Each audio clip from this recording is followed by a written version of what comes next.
I'm just writing these ideas down tonight.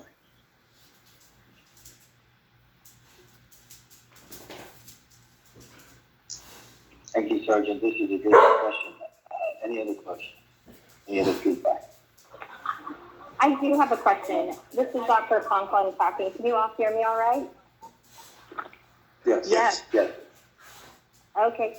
I'm just wondering, when they do come back from runaway status, is there a screening process where they're checked for, their urine checked for substance use, they're assessed for sexually transmitted infections, they're provided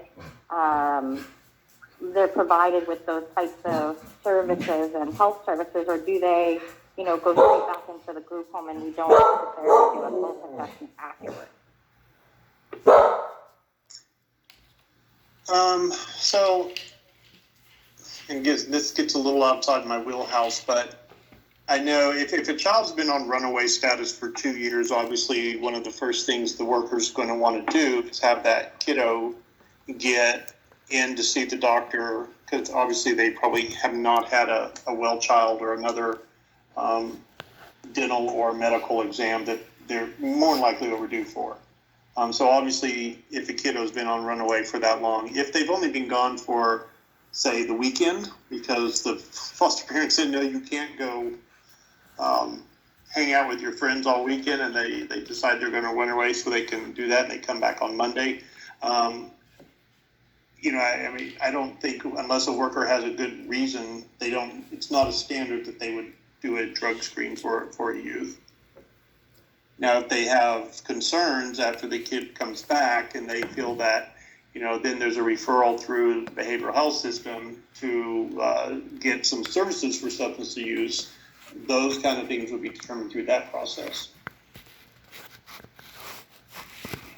I see. The reason I think of it is if we aren't picking up the people who actually have a substance abuse problem, or maybe they've run away, or, there's some sort of underlying manipulation or trafficking that's going on of the individual team too, I think that there should be some recourse for a health assessment after that runaway status, and maybe a timeline. But it only takes, 12 hours to get up to some really good trouble. So I think that there should be some sort of follow-up in that respect, so that if there are services that need to be provided, they can be provided in a timely manner. Okay.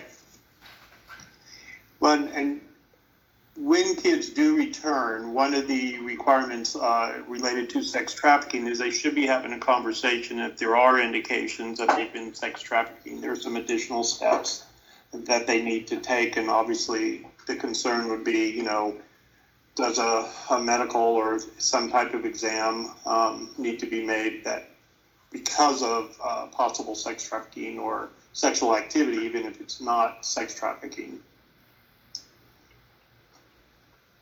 Right, but I really appreciate the work that you do. So thank you for doing the work you do.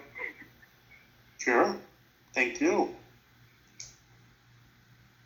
And this is Sergeant Laws. Just on that last note, we do on a regular basis get, when these missing kids come back into care and they make disclosures about having any sexual activity, they do come to our center and we are able to take care of them just like they would at child help. We offer them exams and do the interviews.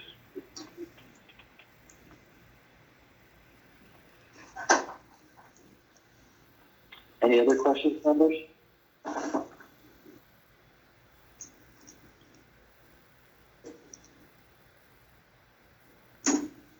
And obviously, if you guys think of other things that are critical that need to be, that the department can focus on or consider for some future planning regarding these kiddos, like looking at medical, UA, other exams that may be needed, kind of addressing the issue of when the children are coming back, the responses you're getting from workers, those types of suggestions, feel free to reach out to Felix and he can pass those along to us.